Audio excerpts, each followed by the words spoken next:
空の見上げる時もいつも一人ぼっち、悲しいこともあるけどすべて意味があるんだ。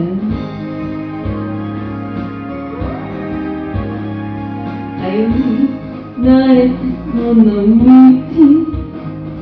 行くと季節は長い、思い返さなきゃならない私の学生時代。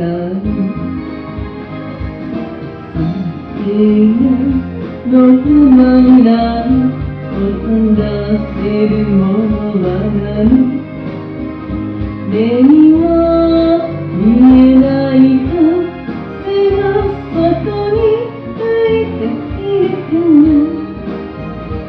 ありがとう、私はいつか私が好き風になる。